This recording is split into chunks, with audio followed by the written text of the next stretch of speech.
এ আবার কি, জীবনে একটা সিঁড়ি টপকাতেই দম বেরিয়ে যায়, এর আবার মেয়ে ঘাড়ে করে সিঁড়ি টপকাচ্ছে। আচ্ছা, ওদের ওপরে নিয়ে কি করবে? ওপর থেকে নিচে ফেলে দেবে নিশ্চয়ই। ইস, আগে জানলে আমি আমার বাবাকে নিয়ে আসতাম। যা জানেন না তা নিয়ে আজেবাজে কথা বলবেন না। আপনি যদি কাউকে সারা জীবন সুখী করতে চান তাহলে তাকে ওইভাবেই তুলে মন্দিরে নিয়ে যেতে হয়। তারপর ভগবানের আসনে তাকে বসিয়ে প্রার্থনা করলে তার জীবনে আর কোনো দুঃখ থাকবে না।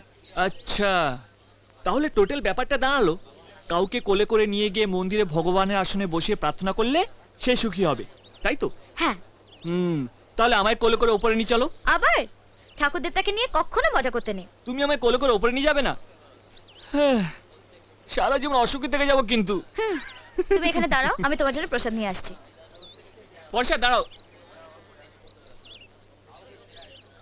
সিঁড়ি চড়ার আগে চোখ বন্ধ করে 1 থেকে 10 করুক, ভগবান তোমাকে দুবার আশীর্বাদ করবে, তোমার উপর ডাবল এফেক্ট হবে। যত বাজে কথা। সত্যি। ঠিক আছে।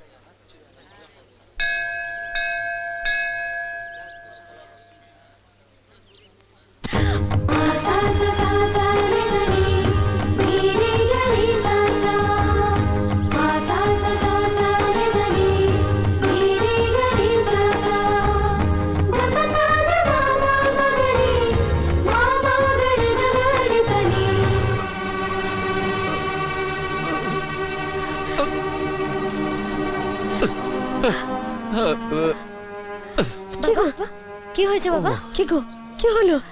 খুব কষ্ট হচ্ছে বাবা? বাবা কি হয়েছে বাবা?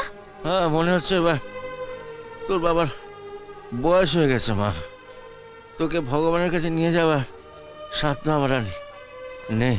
এতগুলো বছর তুমি আমাকে এইভাবে নিয়ে এসছো বাবা, এটাই তো আমার কাছে যথেষ্ট। ইচ্ছে ছিল জীবনের শেষ দিন পর্যন্ত তোকে এইভাবেই নিয়ে আসবো, কিন্তু ভগবানের বোধ হয় সে ইচ্ছে নয়, তাই আমাকে মাঝপথেই থামিয়ে দিল। ওভাবে কেন বলছো? আমি কোনোদিনই চাইনি যে আমার মেয়ে এতগুলো সিঁড়ি ভেঙে ওপরে উঠুক, তাই আমি ছেলেবেলা থেকে ওকে কোলে করে ওপরে নিয়ে যেতাম, যা তোর জীবনটা সুখে ভরে ওঠে। চিন্তা করো না, পরের বার তোমার জামাই এসে তোমার মেয়েকে এইভাবেই মন্দিরে নিয়ে আসবে। ঠিকই বলেছ, পরের বার ওর বর ঠিক এইভাবে ওকে মন্দিরে নিয়ে আসবে।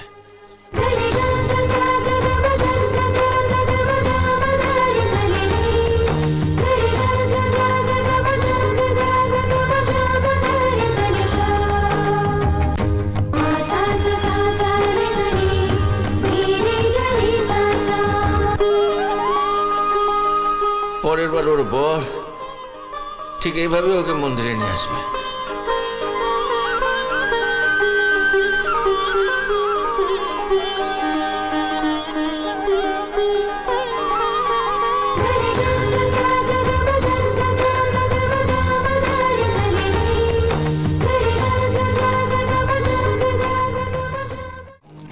ধারাতে ছায় মন হারাতে, রিমঝিমে ধারাতে ছায় মন হারাতে, এই ভালোবাসাতে আমাকে ভাসাতে।